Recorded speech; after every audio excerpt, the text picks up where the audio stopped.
Vidéo du lundi, les vidéos du lundi, du lundi, les vidéos.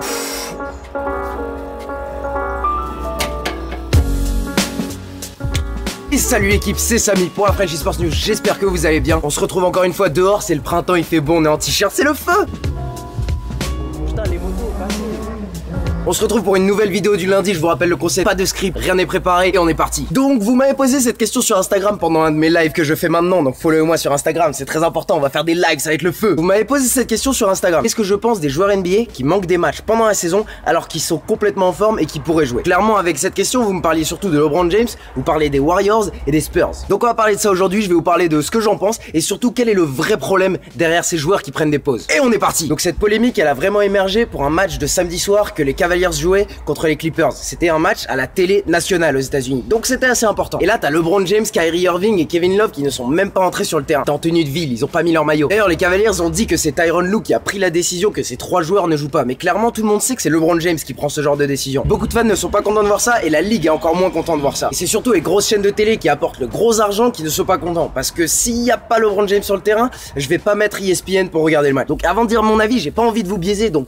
mettez pause tout de suite. Mettez pause tout de suite. Allez dans les commentaires et dites-moi ce que vous pensez des joueurs qui prennent des pauses en plein pendant une saison NBA. Est-ce que vous les comprenez? Est-ce que vous comprenez pas? Est-ce que vous voulez qu'ils jouent? Est-ce que c'est des athlètes? Ils sont censés jouer, ils sont censés aller sur le terrain s'ils n'ont pas de blessure? Dites-moi tout en bas. Je sais que j'ai donné déjà un petit peu mon avis en annonçant la vidéo, mais mettez pause tout de suite et allez dire en bas.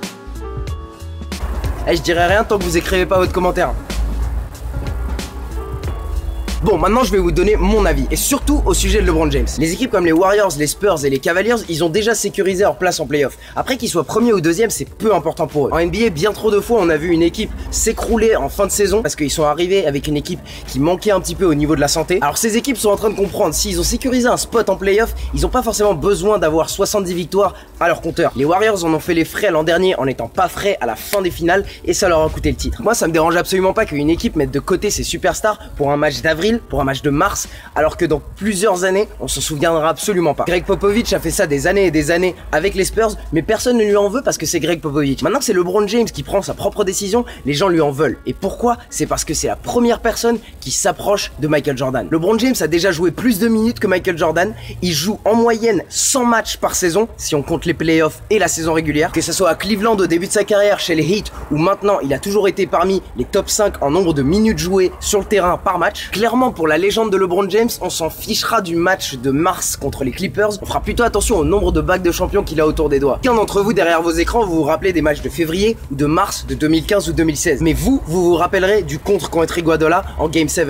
Vous vous rappellerez de la performance en Game 6 contre les Celtics. Pour pouvoir sortir ces performances au 100e match, au 102e match de la saison, il faut se reposer des fois. Donc moi j'ai rien contre ces joueurs et ces équipes qui prennent du repos pendant la saison. Mais ça, si on prend un pas de recul, ça veut dire qu'il y a un problème avec la NBA en elle-même. Si la ligue veut que les joueurs prennent vraiment au sérieux tous les matchs de la saison, ils doivent changer les règles. Certains parlent d'une saison un petit peu plus courte à 70 matchs comme Steve Kerr, et je pense pas que ce serait une mauvaise idée. D'autres pensent à changer le système d'avantage du terrain en playoff. Au lieu que ce soit l'équipe qui présente le meilleur bilan de victoire ou de défaite, ce serait un autre système. Par exemple, la NBA pourrait définir l'avantage du terrain selon le bilan de victoire ou de défaite entre les équipes pendant leur match de saison régulière. Par exemple, si les Raptors et Cleveland se rencontrent pendant la saison plusieurs fois, l'équipe qui aura gagné le plus de matchs dans cette série aura l'avantage du terrain quand il y aura les playoffs. Et là, ça donne envie aux joueurs de jouer, même s'ils ont sécurisé un spot déjà en playoffs. En tout cas, pour moi, ces joueurs qui se reposent, ça montre qu'il y a un problème au niveau de la ligue. Et tant que ça sera comme ça, on jugera Michael Jordan et LeBron James par le nombre de bagues qu'ils ont au doigt. Et le nombre de bagues qu'ils ont au doigt, ça se gagne pas en mars, ça se gagne bien plus tard. Mais ça, c'est mon opinion. Dites-moi ce que vous en pensez dans les commentaires. Est-ce que la NBA devrait changer ses règles ou absolument pas? Est-ce que ça vous dérange ou ça vous dérange pas que LeBron James prenne des pauses pendant la saison? Je veux voir tout ce que vous pensez dans les commentaires. En tout cas, pour ce sujet, ce sera tout pour moi. J'espère que vous avez apprécié la vidéo. Mettez un pouce bleu si vous avez aimé. Et on se retrouve sur Instagram Live pour des débats encore plus ouf comme la semaine dernière, c'était vraiment cool, j'ai vraiment aimé les mecs. Et pour tout le reste, on se retrouve mercredi 18h pour plus de NFL, plus de NBA, et ce sera tout pour moi. Allez, ciao!